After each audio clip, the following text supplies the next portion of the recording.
Did someone activate that sphere? I'm afraid so. According to our plan, we delivered it to the Philistine Sea to get it loaded on a ship and then transfer it to Javriel. However, it passed through one of our vassal states on its way back.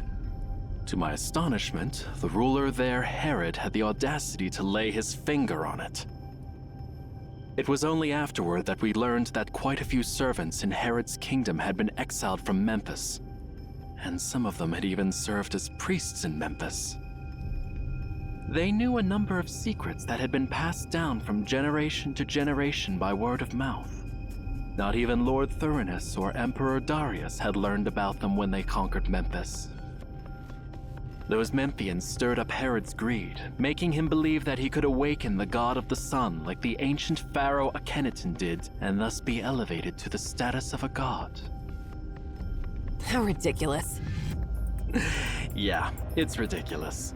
Truth is, the Memphian slaves hate him for his brutality and wanted to use this chance to take revenge. They didn't think about the catastrophic consequences it would bring. Unfortunately, Herod killed all those slaves once he obtained the divine words, so nobody else could ascend to the divine throne like him. By the time we arrived, the Copper Sphere was already levitating and burning over Herod's capital city, Ephrathah. We apprehended Herod before the city was razed to the ground. However, he only knows how to activate the sphere, and he didn't ask for the command to deactivate it. Now, with the death of the last Memphian priests, the secrets are lost forever. If that copper sphere continues to burn, one day the Philistine Sea will dry up, and even Javriel, the Eternal City, will end up in flames.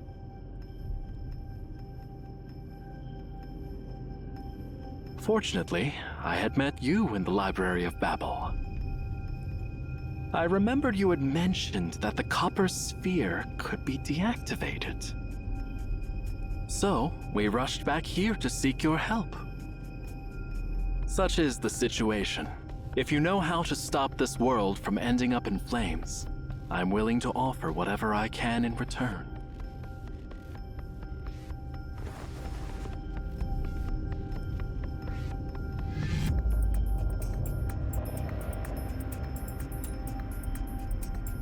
Hey, hold on.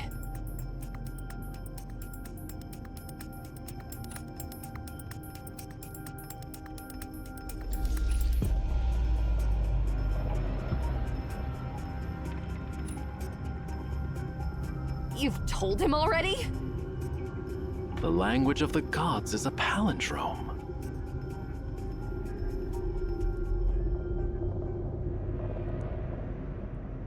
I understand.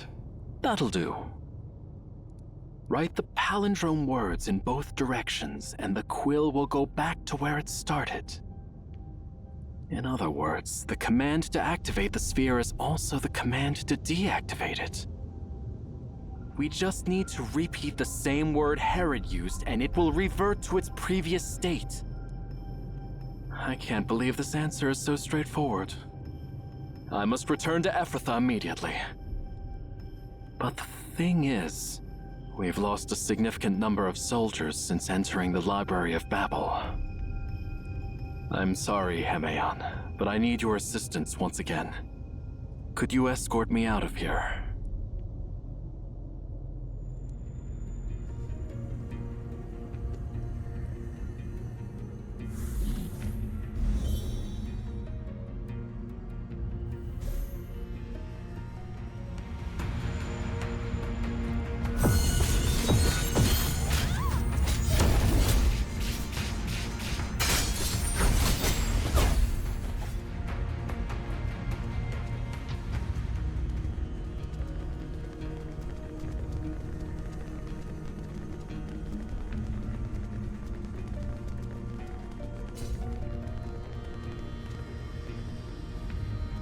Our strength isn't enough to break through this gate. This gate is heavy. Please stand back.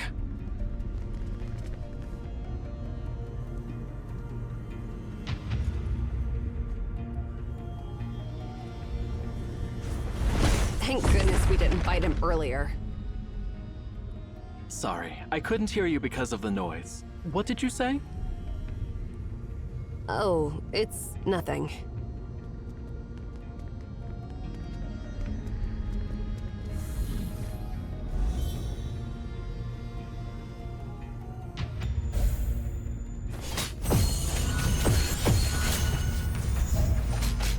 Futile effort!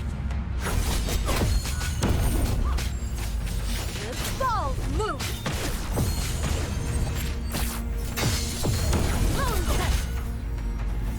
I think I've been here before. The path on the right leads back to where I came from.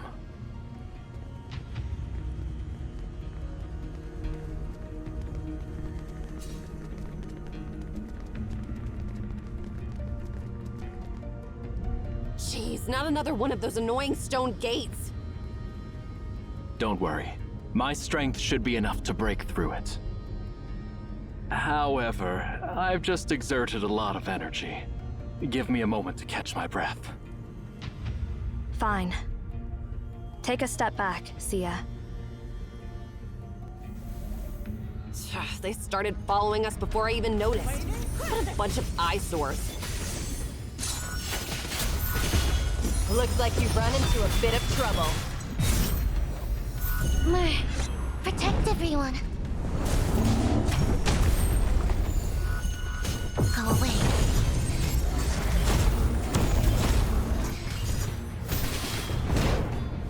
Interesting fellow.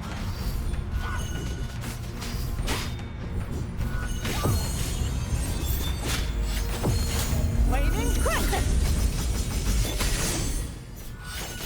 Mer, protect everyone. The door's been breached. Let's follow him and not waste time dealing with those creatures.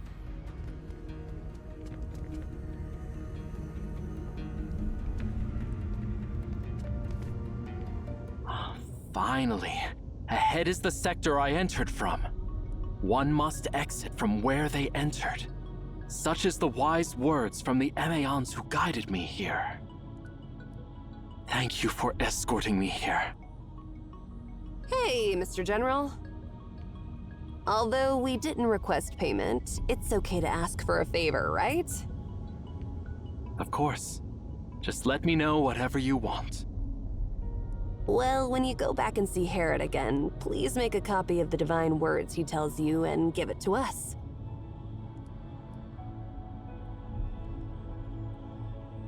Sure thing. That's a simple task. Once I resolve the troubles in Ephrathah, I'll come back and deliver the letter for you. Thank you for your generosity. I'll never forget it. Please rest assured, Your Highness. Sarvis is one of the few generals who possesses both wisdom and bravery. He will be safe.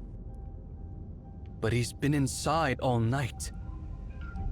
I know it's prudent for us to stay out here, but you've witnessed the enigmatic library yourself, as well as its labyrinth plucked from myths. Will Sarvis return safe and sound this time? Your Highness, High Priest. Sarvis, you're back! Yes, and I bring good tidings. I found the peculiar Emeon I mentioned last time, and they instructed me how to deactivate the God of the Sun. Excellent. This library truly holds the answers to all questions in the world.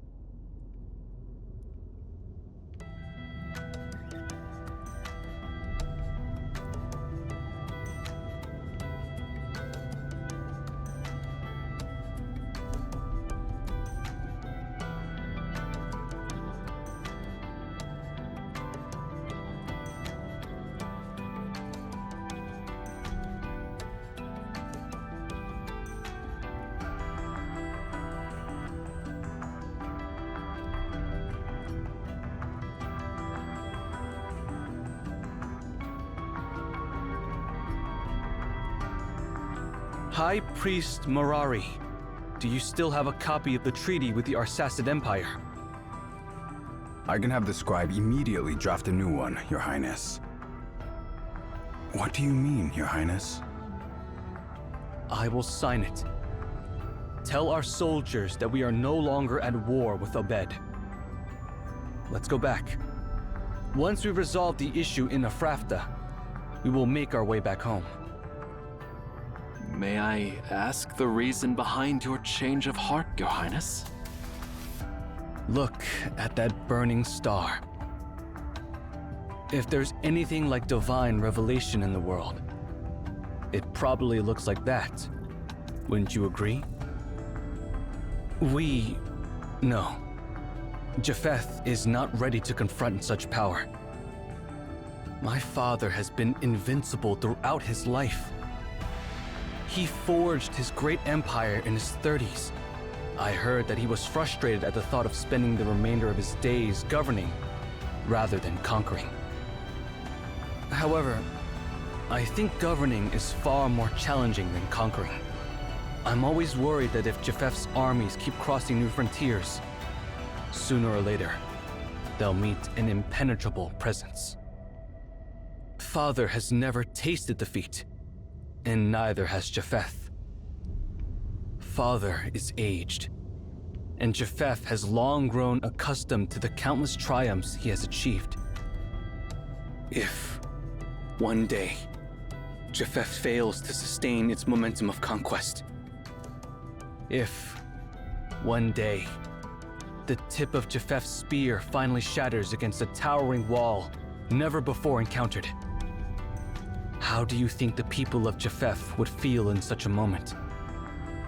Pride renders one fragile, and when it breaks, it shatters the heart into pieces. Now, seeing that newborn star, I think we've reached a towering wall that casts its shadow over Japheth.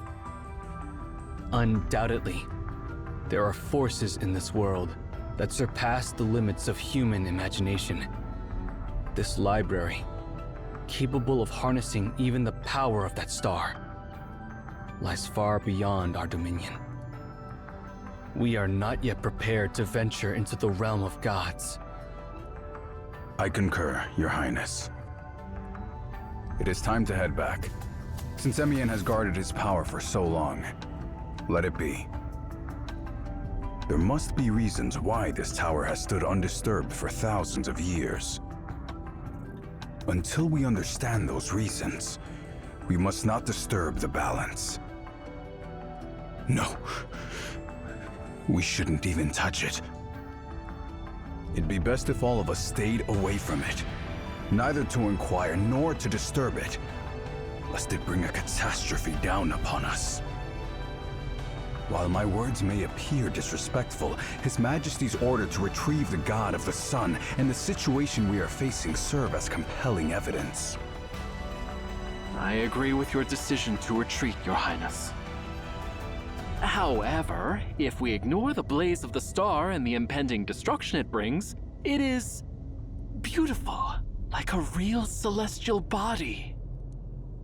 Now we know beyond a shadow of a doubt that someone, or some being, crafted it. How extraordinary is it to craft a star? If I had the chance, I would love to see the hands that forged the star.